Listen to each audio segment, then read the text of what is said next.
First off, let's look at the design and construction of the panel itself. What we've done is we've sent off a track diagram to Intentio, and they have manufactured and come up with this. It's a laser cut plastic panel with a white layer as a background and then a final black after that. The white can be changed for, they do an ivory version as well, so it gives it more of a papery old style signal box if you want to do a mimic diagram. They've simply infilled the track diagram with black paint. This can actually be any colour you like, and you have different areas, different colours. A bit like the prototype where you'd have one area, one section, one colour, another section something else. So you have green for up, yellow for down, and blue for your depot area. The plastic panel itself is quite flimsy, but that is then backed up with a second panel, which is made of MDF here, which is a bit firmer. And what happens is our buttons from concepts actually get laminated between the two. So button goes in there like so, and then the panel goes over the top. And what you will also notice is you can also fit the bezel into that hole as well. Putting the panel together is relatively straightforward. What you'll notice, we've got the top and the bottom, front and the rear, and on the two sides. And you'll notice that on our side panels we've got a slightly longer hole on the top to what we have at the bottom. That's to take into account the fact that the top one is two parts and the bottom was just a single sheet of wood. So what we can do simply is put these two together. You need to put the top and one side in.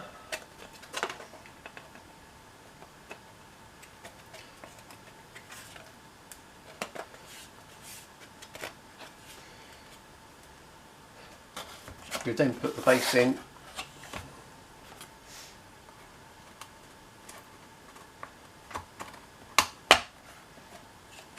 followed by the front,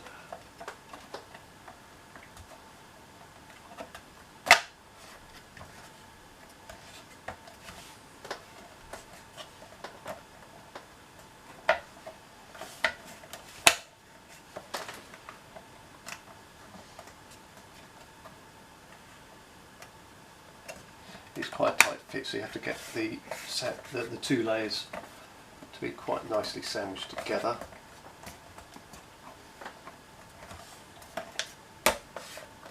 Then after that, it's in a case of putting your sides on. It's the sides that actually give it its rigidity once the front and rear are done.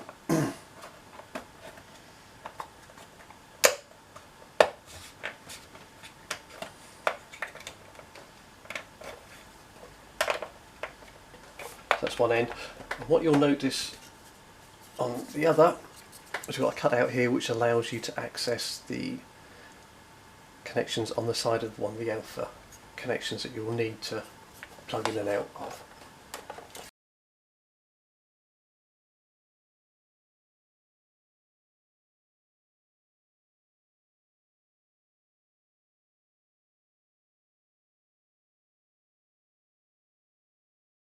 And that's it. That as such is the base construction. They have provided a couple of pilot holes there for screwing the base in. I wouldn't recommend gluing it together because as such there's no way of getting in or out of it. So I drill those out and just put a small tap and screw in there just to hold it in together. And there's the panel itself put together. Obviously as it is, we need to take it apart again to actually fit all the switches and everything in place, but that's the principle of how it all goes. And knowing how it all fits together is far easier to do beforehand rather than having all your switches and everything in and then trying to muddle around with it.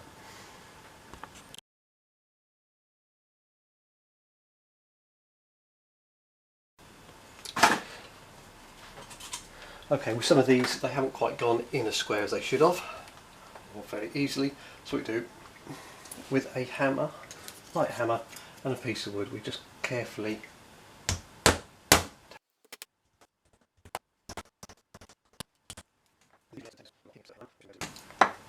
obviously the piece of wood is there to protect the bezel so we're not hitting it against the head of the hammer. what we should then be able to do is just give them a final, once they're away, a final firm push in, because the actual bezel just sticks very, very slightly proud of the backing piece. So obviously doing it against a piece of wood means they won't go in fully anyway. What we then need to do is place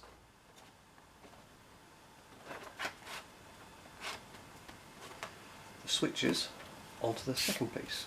So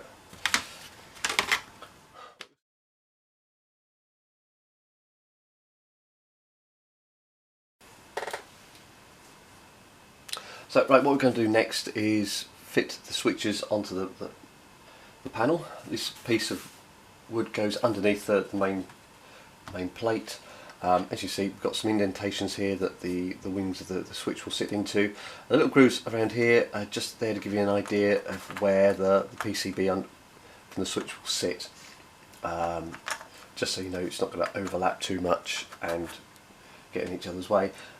Anything that might be slightly different is these two I'll probably turn through 180, so the circuit board points this way rather than away from the edge. And these two here, again, I've turned through 180 because this inner one here is slightly fouling that switch there, and this one's going to turn through 180, gives us a little bit of a clearer access to the connector on the inside. What I'm also going to do is just pop a drop of glue, in this case just use a little bit of PVA, onto the underside of the wings. It's not there to give it any support, it's just there purely to hold the switch in place whilst we're working on it, because obviously this will get moved. Generally what will happen is once you put the switches in and that is on top, the two sandwiched together should keep all the switches in place. This is more just purely to, while you're building the panel up, put the cables in at the back and everything, just to give it a bit of security, stop it getting knocked accidentally. Obviously the switches protrude underneath, so what we're going to do to put them in, a couple of bits of wood or boxes just on the underside, just purely to raise them up. So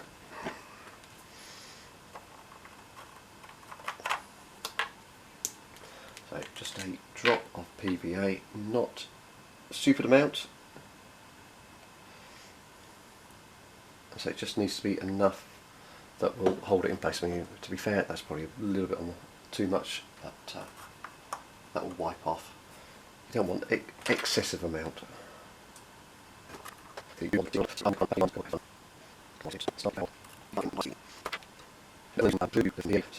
just a tiny amount.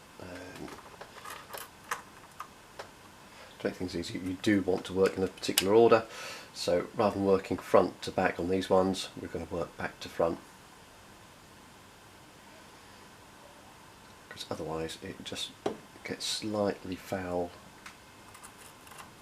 and you can't get them in quite so easily.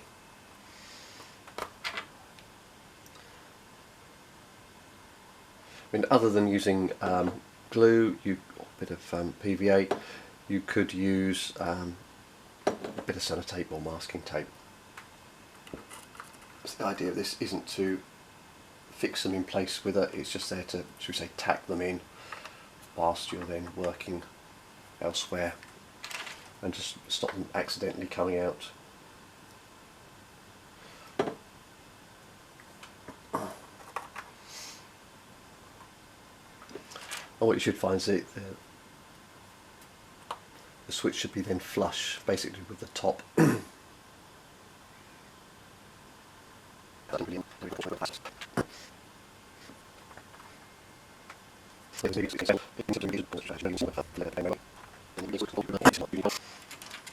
Although there are screw holes and they are piloted through, don't use them purely because the screws that Concepts provide protrude above the flat of that, so it doesn't really they don't really work, unfortunately. It won't provide a flat surface.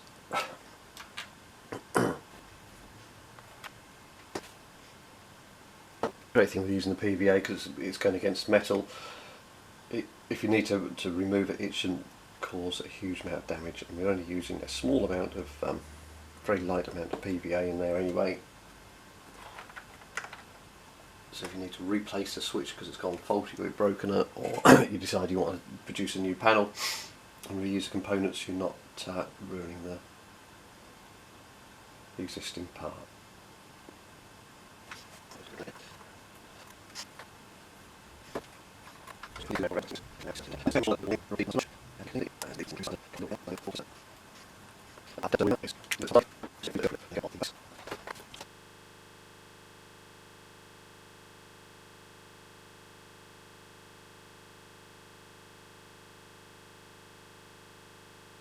And just check to make sure that, and put them all in, they're all seated nice and flush and located neatly. So with these ones, even the glue is starting to go off a little bit now, so I feel a bit of force against it.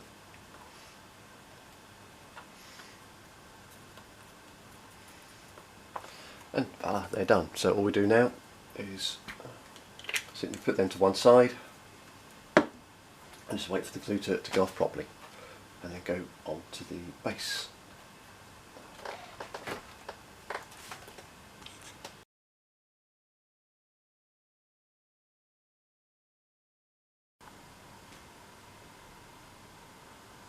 Okay, what we're going to look at next is fixing the alpha AEU along with the alpha switch D units into the base.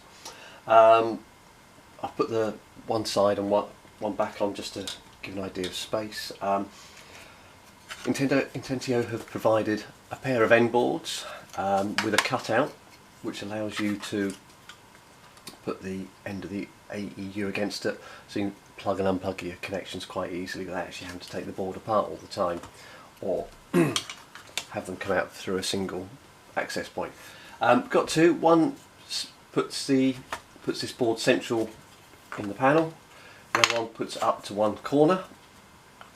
We're going to use the one that puts up to the top corner purely because we've got two of these units to go in, and although yes we could place them there and there, it means that one set of leads that are supplied with the alpha switch Ds isn't going to reach to the far end, so we'll put them in something like that. Concepts have provided screw holes. They'll take an M3 nut and bolt through there. The same on here. Obviously you can't see me because the foam backing, but again you've got screw holes in each of the corners of this board. The cable we'll use to link these together is this RG red, green, black cable. It's approximately 1.5 mm thick, so roughly worked out that if we have them assembled like that, we need roughly 2 mm to go to these, to come in from here if we're doing it nice and neat that way round, and the same with going around there. So you can put this board roughly 15 mm from this front edge, and the same with here. So what we'll do is we'll get on and mark that out, and then cut and drill and countersink them out in a second.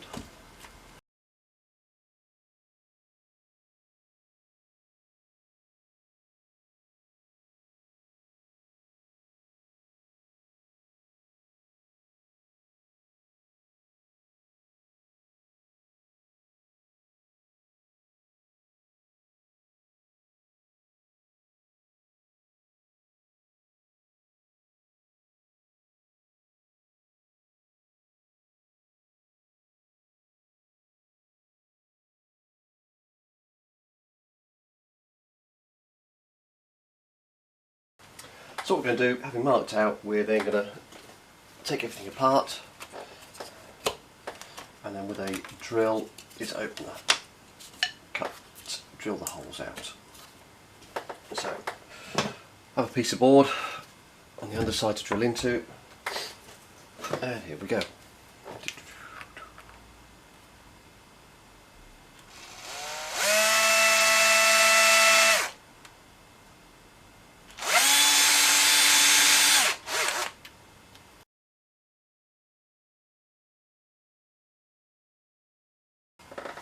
Okay, so what we've done is we have drilled and countersunk the fixing points for the alpha switch Ds and the AEUs. I've used nylon locking nuts rather than just standard nuts because you can't do these up tightly. Simple reason being because they're foam back boards, if you do them up tightly the board will bend and put undue stress on the solder joints and possibly the tracks, which could result in them cracking and breaking. That's resulting in failure. So hence, if we put a nylon locking nut on, we don't actually have to do it up. We just need to get it so it touches and holds the board in place without being too tight, and we don't have any fear of the nut and bolt coming undone. What I've done here first off is I have wired up the first block of 6 alpha switch D. We've been consistent with wiring, so we just used black. Obviously we've got black for the left, green is common, red is right throw, and we use the same all the way through. Concepts provide, well, we buy from Concepts the red, green, black wire as a three-way, or you could just use standard layout wiring, which is what I've done here, and just twist it together using a drill. I pre-connected this first set of switches in here purely because these wires are going to be running quite tight, and it makes it a bit easier in the long run to just quickly insert those beforehand. And I've also put a link wire between the two boards, which will eventually carry the power for these. Because these ends are a little bit on the tight side, what we do is we do cut this in and strip it back in stages. So what we'll do, we'll separate the ends carefully. We strip back roughly 5mm off the first one, off the red, which is furthest away. A bit of a twist in there.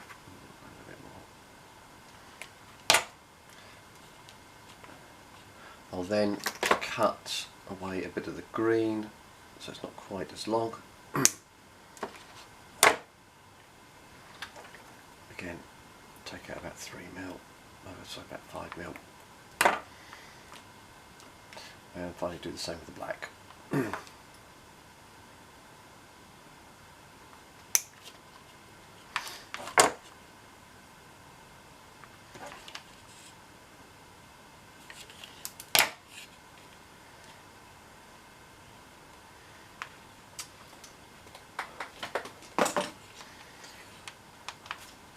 What that means is that once you've got these fitted into here,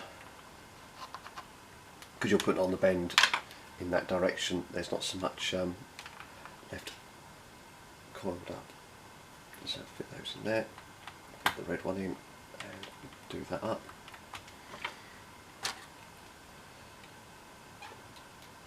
Just line the black up and push the green in.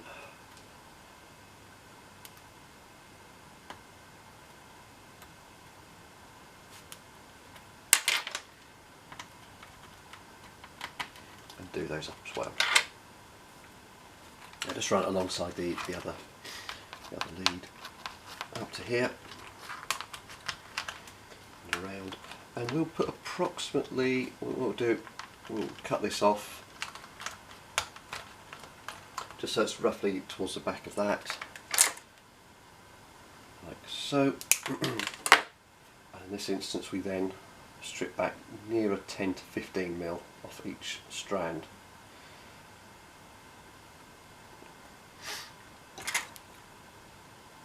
And what, in addition, we won't fully take it off initially. We'll pull it back and give it a good old twist. So it helps keep any stray wires, all the wires together.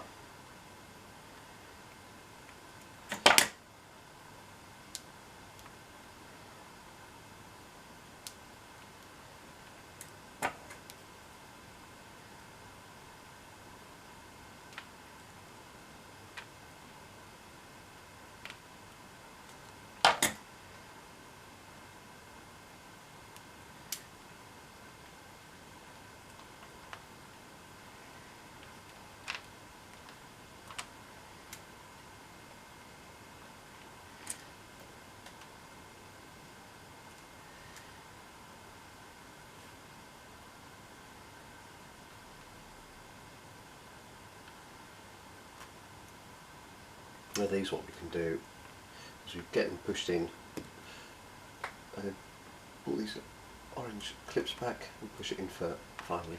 There we go. That's in there nice and tightly. You will notice obviously we're going from right to left on this board and left to right on this board. It's purely so we're not ending up with overlapping sections of wire, so that they're all running parallel to each other and not going on top of each other. It just makes things a little bit neater. So what we've ended up on this set of boards is we've got outputs 1 to 6 and this will be 7 to 12, whereas obviously on the encoder unit here, the AEU, it goes 1 to 12.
So it's a little bit tighter than I'd like, but there we go. So what we do just to help tidy things up and keep all things nice and neat is we'll just pop a bit of a tie wrap around these items, around these leads.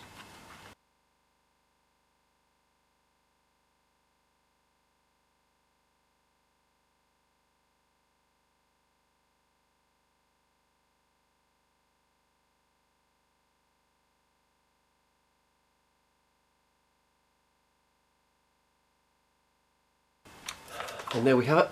That's our panel, our AEU all wired up to the alpha switch Ds. It's now a case of getting the switches plugged into the panel and then reassembling everything.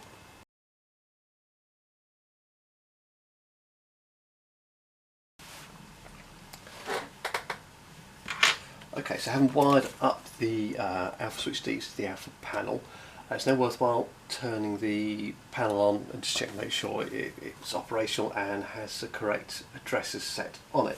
So what we would do, we'll just get our 12 volt supply, plug it into the side. Now there is a manual on off switch here. Obviously that'll be inaccessible once the front of the panel is put on there, but to be fair you won't need to fiddle around with this switch once it's all set up, so you just leave it in the on position. So once it's powered on, you'll see that a number flash up here. I'll just do it again. That's number 4, and that's the address that this board has when you're using it with an NCE system. NCE with their handsets, each handset has a unique identity, a cab address, and if you've got a handset that has the same address, you'll need to change that so the two aren't conflicting with each other. If you're not using an NCE system, you don't have to worry about doing that. To change the cab address, so you know, turn the power off, hold down the cab button, switch the power on, and then we get the digits flashing. To change to 0, we just go use the ACC button and we just can simply cycle up the numbers, as you see there. To get on to the next digit, to change to the 4, you just press the cab button and that number starts flashing again. We just press it to whichever will be the next free address. To save that, simply hold the cab button down and it will eventually come up and say yes, to say it's now saved the cab address from being 04 to 05. We can check that by simply turning it off, turning it back on again, and we see cab address number 5.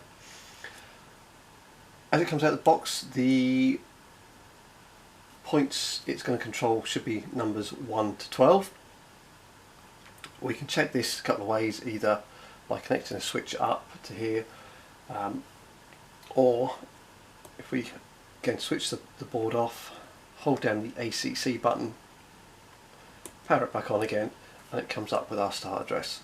So for example, if you wanted to change it, so rather than being 1 to 12, it was 13 to 24, we press the cab button to get over to the second digit, press the ACC once to give us number 1, press the cab to shift over, and press that up to 13. You'll also notice that the LED above the ACC button is illuminated. That's just to indicate that you are programming the address that the board is going to, or which point motors the board is going to address. Again, hold down the cab button and it will then say yes to say that's saved. Obviously don't want to be 13 to 12, we want to put it as address 1 to 12 in this instance. So we'll just set that back again, so hold the ACC button, turn it on, move over, and it will just cycle through to change that from 1 to 0. Press the cab button, and we'll start this back at number 1.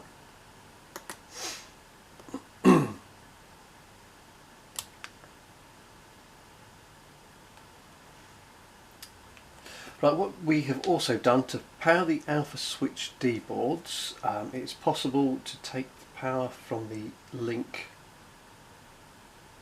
cable going into the alpha central or alpha cobalt alpha unit and cut the end off and use it to power the alpha switch D boards from 12 volt. It's not something that DCC Concepts widely advertise. Basically, if you do it wrong and it messes things up, they can't be held responsible, so you have to be very careful how you do it. In simple terms, the 4-wire cable has different colour codes on it. The white wire is the positive, the plain white wire. The white with a orange dash is the negative, and what you need to do is check it with a multimeter to make sure you got it the right way round. As I say, it's not something that Concepts widely advertise, and if you get it wrong, it's on your own head. They take no responsibility if that's the case, if you do it the wrong way round, so just be very careful with that. Okay, so what we've done is connected a couple of switches to spare output number 1. What you'll see is one button's illuminated, which generally indicate the direction the point is thrown in, and the other one is not. So if we press the button that isn't illuminated, you should see that the address flashes up of the point the command has been sent to, and at the same time the LED has now, or the button is now illuminated under the LED we just pressed. And do the same again, you'll see it's just flashed up which point we've sent the command to. So next stage is then to look at connecting the switches on our panel up to the alpha switch D boards. Now these buttons, the plugs will only go in one way. They are sort of there's an index on the end of the plug and into the socket, so you can't get, if you try and put them in upside down or back to front, they just won't fit in. On our board here, you see we've actually got a double point here, and we've, rather than provided just 2 buttons for it, we've provided 3. So these outer 2 will be effectively joined together, so they operate as one. It just makes things easier. So if you're going from there through to there, you want to press that button there. It doesn't make logical sense to press that one up there to set the point down here, but those 2 points will actually be linked. And to do that, Concepts have provided the alpha switch DY adapter. This comes in a pack of 3 boards, and what you get is 3 circuit boards. They're all linked together, but you can break them off, and then 3 extension wires. So obviously each button will come with a wire, and you'll just then need a single wire to go from this splitter board back to the alpha switch D. What you may need to do, it should break off, but what you may need to do very carefully with something like a razor saw is just to score down the back, or even do it with a knife, and then they should just break off as such. I've just added some pegs, top and bottom. I've got elastic bands on the side there. That's just purely to just hold the 2 pieces together, because at the moment they are effectively separate.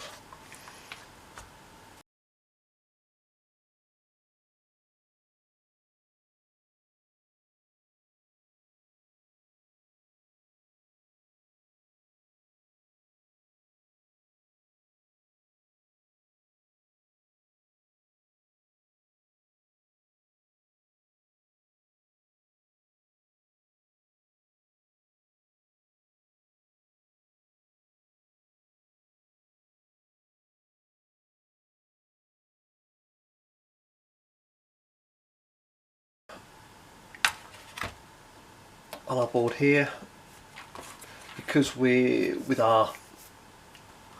is a new install, none of the points have actually got accessory addresses set to them, so it doesn't matter what numbers or which ports on here we give to each set of points, but obviously just need to make sure that we keep the pairs together, so those 2 will be for 1 point, those 2 will be for another, etc, etc.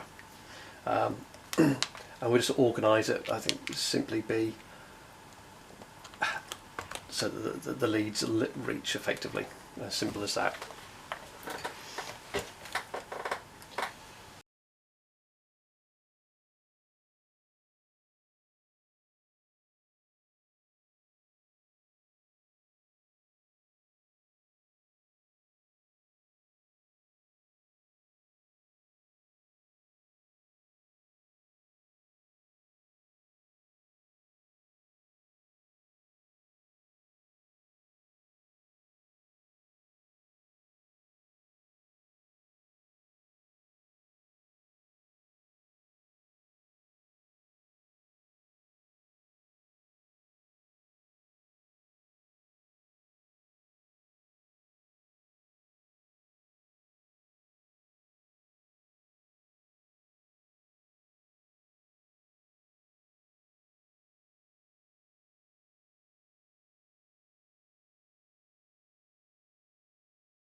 Now if you find that the leads aren't long enough, concepts do additional leads, so you can either buy a cable, or in fact you can only buy a cable with ends, male ends at both ends.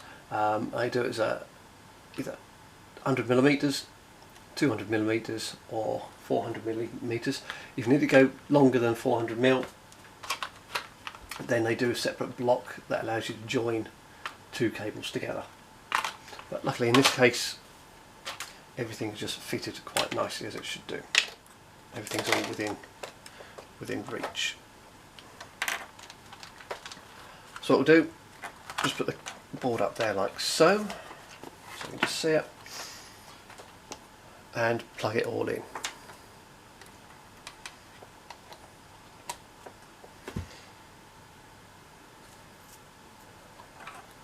What you just want to do is just check that all we've got 1 illumination per point, and we just go through and just double check that each button works. So that's point number 4, that's point number 2 over there, there's point number 10, this one here is number 1,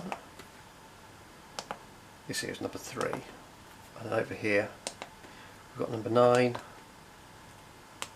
number 8 and number 7. I say this is a completely new installation, so none of the points have actually been assigned their addresses, and we'll simply use this board to assign the address per output. That'll be as simple as that. And what we've got here, because we've only got one LED illuminated per point, we can then clearly see obviously we've got a route set through here.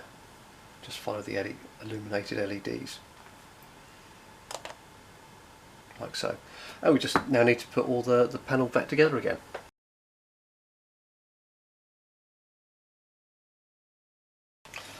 Okay, so what I have just done is with the Y splitter, those pair of points, I've just stuck that on with a bit of double-sided sticky tape, and we're now ready to commence putting the sides and box set up properly. So we'll start with the front and the back effectively.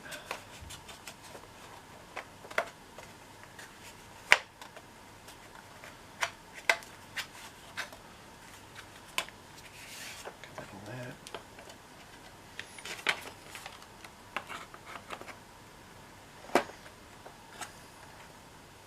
Then. The pegs are just purely to hold the two parts of the layers of the panel together, stop them spreading out too much.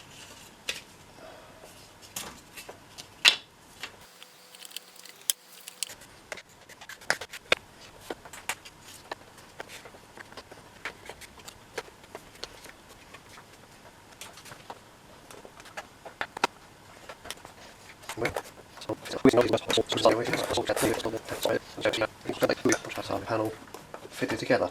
All we need to do now is we'll just pop a couple of small screws in the side, the two end pieces, and that just holds it all together. No need to do anything else, because obviously with the tab and slot method, that means you don't actually everything sort of holds itself in place. Until we do that, we'll just pop a lecky band around it all.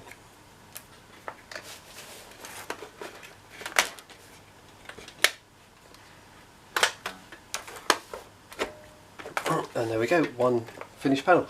Design with this is we can operate it from the back this way, turn it through, and then can operate it from the front, and the track plan all lines up.